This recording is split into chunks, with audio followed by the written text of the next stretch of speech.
Welcome to episode number 4 of Making Friends with Ryan Miller. Today we are in my sunken seating area. Hi! Soon we will be hanging out and making friends with Dave Sellers. Let me tell you a little story about Dave. He went to Yale Architecture School in the late 60s. He and a bunch of his weirdo friends, I mean that in the best possible way, came up to the Mad River Valley and just started building houses. He has been chosen twice by Architectural Digest as one of the most 100 important architects. Today we are going to visit him at one of his latest buildings. It's called the Archie Bunker. It's crazy. It's poured concrete. It's passive solar. It's got nooks and crannies. It's pretty fantastic.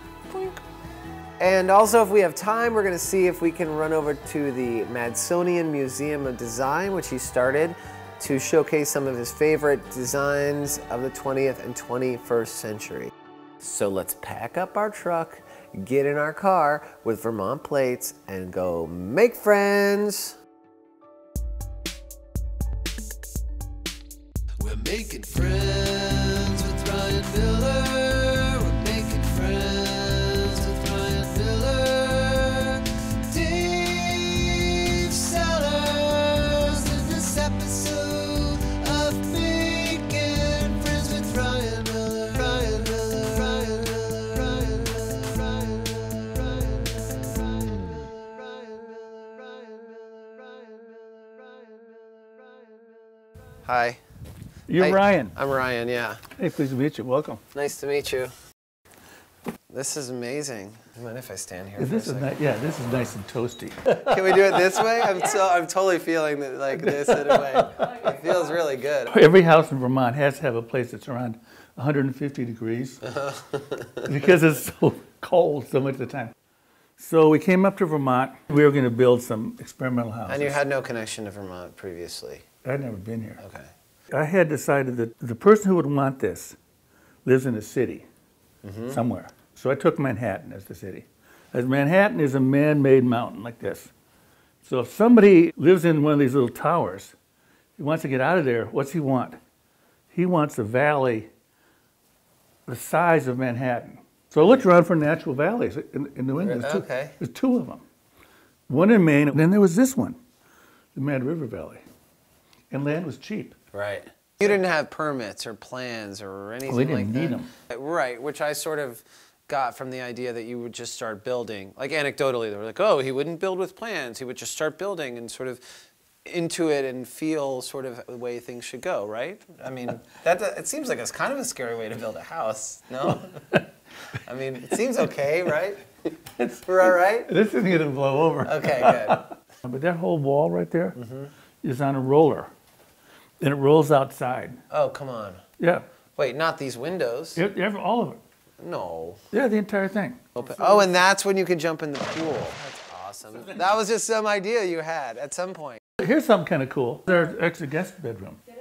Get in there? Okay. I'm pretty claustrophilic in general. So I would definitely go down here like this. Okay. I'd like being, and you could even close it. Yeah, I would sleep like this, because it's not even that scary. Oh, look at all this cool stuff down here. And then you wake somebody up in the morning, hey, come on, breakfast is ready. Did you design these too? Yeah. Did you really? Yeah. Oh, man. So this is my skyscraper lamp. Bought the bulb and put the glue on. I built a bookshelf. That's all I know how to do. When I went to Vermont, I was like, I gotta learn how to do stuff. So I built a bookshelf. I know how to use a saw. In the art form of architecture and designing things, it's like an orchestra. It's a constellation of instruments. You know, the stairs, the railings, the lights, the heat, the windows, the view, the air circulation, the porches. And you try to put them together into a symphony. And as you're making the symphony, you hear a voice, maybe that's the trombone. Right. You say, well, the trombone, you know, we gotta let the trombone play. Well, when was it play? Well, maybe in the mornings in July. What if it's really cold in December and it's dark? I'll say, well, then that's the timpani comes in. And that's to be done by that stove, big room. So each of those things they have a voice, and you have to kind of allow the voice to play. I want to live here. Is it too late to move? If you want to live here, you got to talk to me about it. Try to convince me it's a good idea for you to be here. If it but is so far, I like you. I think you can do it. That's such a good noise. We did a lot of experiments on sleeping. Why are we as humans wrecking the planet? You know, and so the Native Americans and the nomads, they didn't do anything.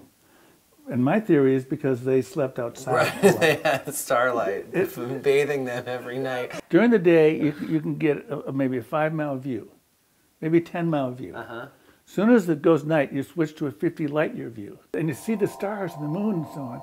And then you come back and you start thinking about black holes and aliens and so And on. humanity and humanity, existence. And we're the only planet that we know of. Yeah. And so then you go back and say, well, then you're less likely to make some crummy life. Whoa, this is decisions. where you animate the brain exploding. The next building, the master bedroom was going to be on rollers. The wall hinges up and you roll the bed outside. Do that, yeah, that's awesome. The building becomes like a flower. It closes up at night, it opens up in the daytime. Why couldn't a building kind of open itself up to the natural landscape? I think we've got the confidence that we can make something really beautiful, long-lasting, and unique. I have a question. What's the permanence aspect of it? Where is that coming from? Why do we need a house that's going to last 500 years? Well, we have no choice. And you look at the resources, kind of copper range, all gone, nickels all gone. What do you do next? You say, well, how about making things that last a long, long time? And the key to making them last is making them beautiful. This is part of the museum. Yeah, it totally feels like it. I was going to say. This is one of the coolest boats ever made. Yeah, it is. And this is, I just got this because it was really you cool. saw it, and you're like, I can't let a feathercraft rot on Craigslist. You're like, I got to save this. Exactly right. Maybe I'll buy a boat. See what I mean? I'm always inspired. I'm like, I'm going to live in your house. I'm going to buy your boats. Okay, I'm going to open this door. Do you want to be all Wizard of Oz where you're like, welcome to my kingdom? Or do you want us to come with you? I'll just be here in the Camaro just waiting for the kingdom to open. Welcome to my kingdom! Yeah, we did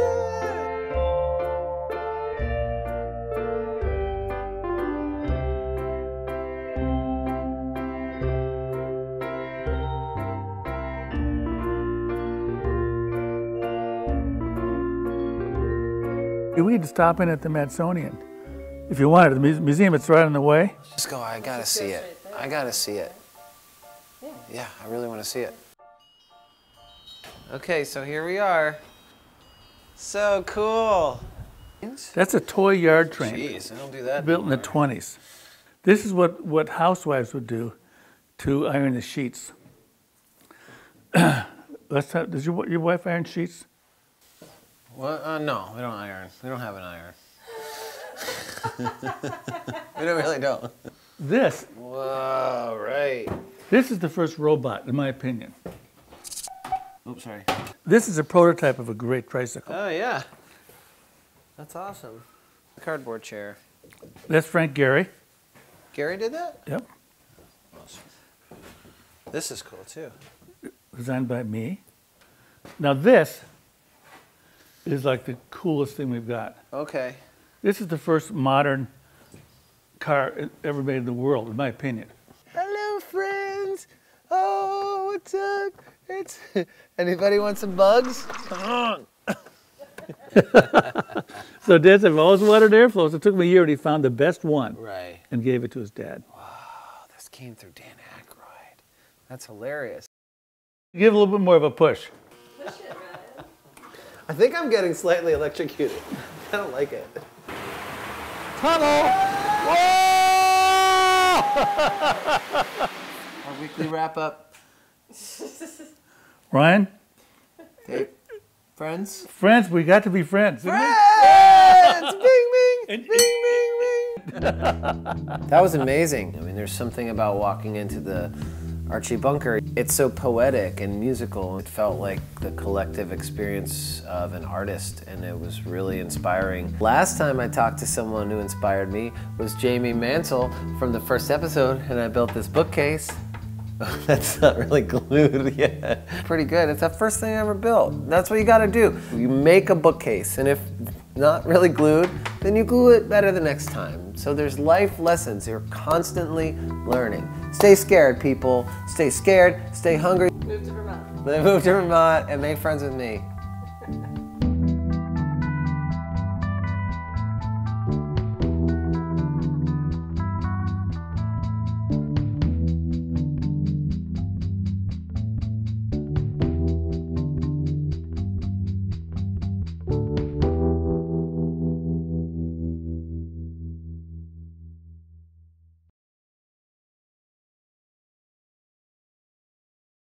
I think now that we're wrapping up our first season, I feel like all these guys are really smart, and they're really disciplined, and they're very curious, and they're really creative.